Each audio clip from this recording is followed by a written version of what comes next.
Hey everybody. So tonight I wanted to start our homeschooling series on how to homeschool in the state of South Carolina. So for the next few videos, I don't know how long it'll take me because I want to keep them short. I'm going to show what we've done for this year. This year we had a pretty traumatic year. We had some stuff happen back in October that threw us completely off course. I had some really bad days. I want to show people how to keep going because there were times that I almost gave up on homeschooling and put them in public school. And I'm so thankful now that we're done that I did not do that, but it was not easy. So I just want to show you some little tricks that may help. I've been doing this is my 11th year homeschooling, and it's been a road, a bumpy road. So anyways, in the state of South Carolina, I'm going to tell you what you have to do to homeschool, and then the next video I'm going to show you our curriculum that we used. The thing this year that kept me going was just doing something every single day. Whether it was math, English, whatever. My girls could be independent with math, so on days that I was struggling really bad, they could keep going with math. And then on the days that I was doing better, we would catch up on everything else. We just kind of worked together. When teachers in public school or private school, when they go to school, you know, I think they can leave their home hat at home, their duties for home at home. But when you homeschool, you can't do that. You have everything going at the same time, and that posed to be a big problem for me this year because I could not separate the things that were going on in our personal lives from school. And that was hard. So I just decided I would do one thing a day. Every single day they had to do one thing, and other days we did lots of things, but some days we only got one thing done, and that still allowed us to finish last Friday. So we still got done. We still got our 180 days in before public school got done, and everything was fine. But it took that consistency of me to say, okay, even though Mama's struggling, we're gonna keep going. So anyway, in the state of South Carolina, you have to have a high school diploma or a GED to homeschool. So that's important. You have to choose which law that you're going to homeschool under. There's 3 that you can choose from. Number 1, you would get your curriculum approved by your district. The second one is to be a member of the South Carolina Association of Independent Homeschool, I think is what it's called. And then which I think you still pretty much answer to them. And then number 3 is what we have done for the last 11 years is to join an association. We are members of Hope Homeschool Association in South Carolina. They've been wonderful, very affordable. They've always kept their prices where, you know, one income families can afford it. I think it was $40 to join for your whole family for the year. If you have 6th grade and under, if you have a 7th grade or above, it goes up to $70 just because transcripts and stuff get a little hard. But still, even if it was $70 for your whole family for the year for elementary, it would be worth it. They have talked me off the homeschool edge many times. And anytime you need help, they're there. Oh, hi, we don't get on the table. Anytime that you need help, they're there.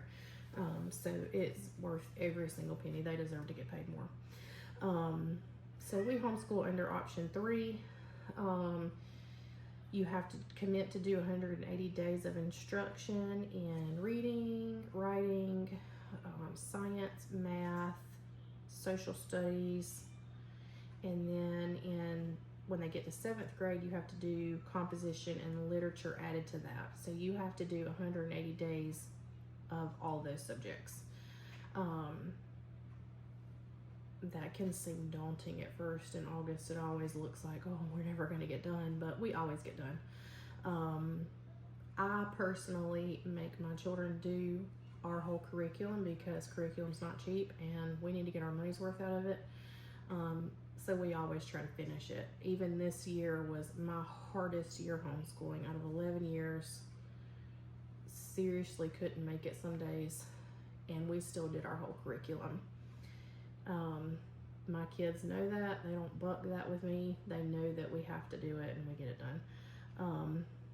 And we have a curriculum that's pretty flexible, so we could do a couple days at a time if we needed to.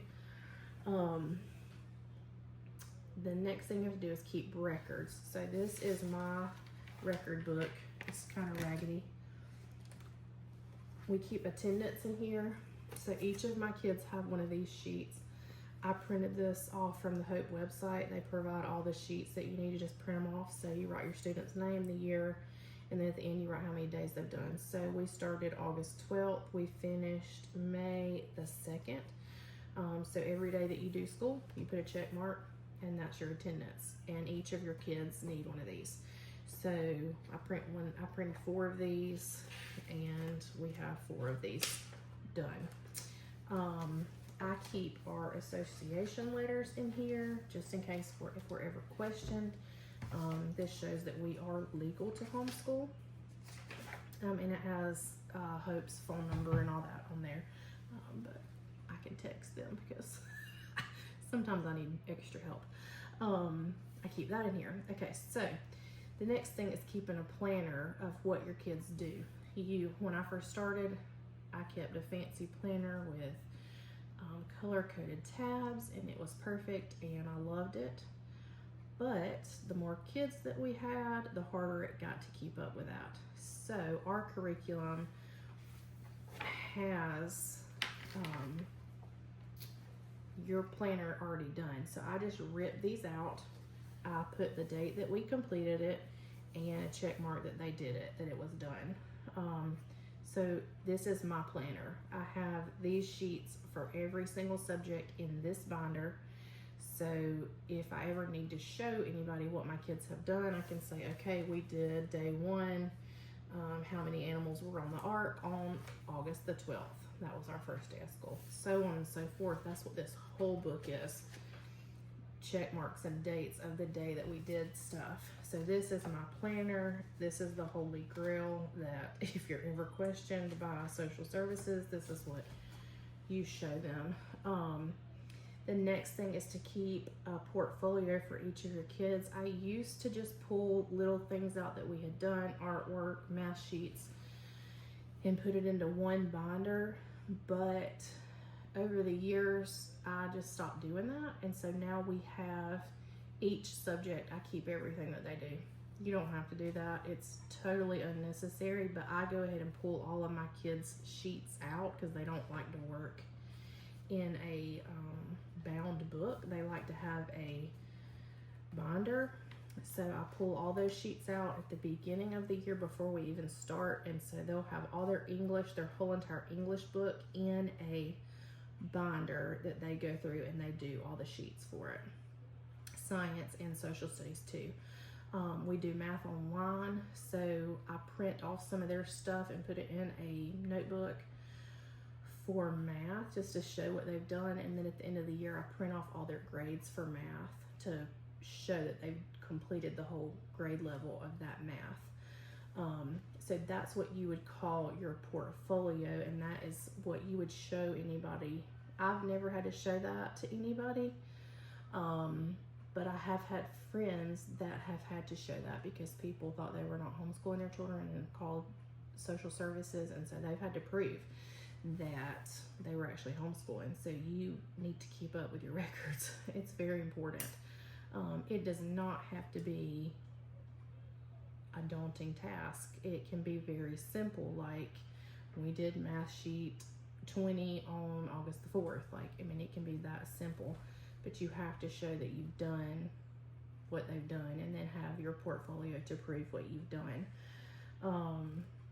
And then in December, I print off a progress report, and at the end of the year, I print off a progress report to put into this notebook here, so I have them in the back. And it's not like she made an A in English, she made a B in social studies. I don't do letter grades yet until my kids get in high school for their transcripts. This basically goes off of their heart.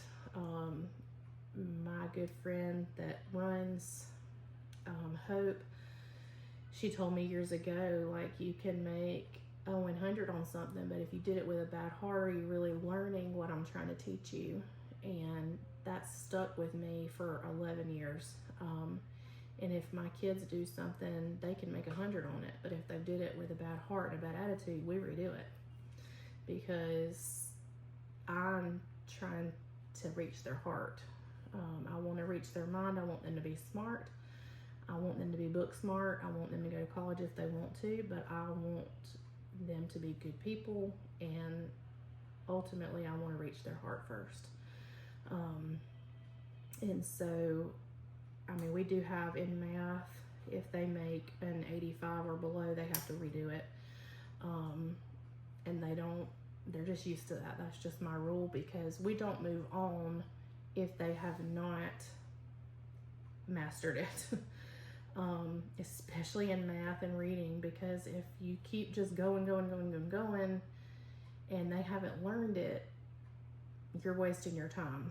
So if we need to stop and work on something for a week or a month to master it, that's what we do. And we did that with multiplication. We did that with addition.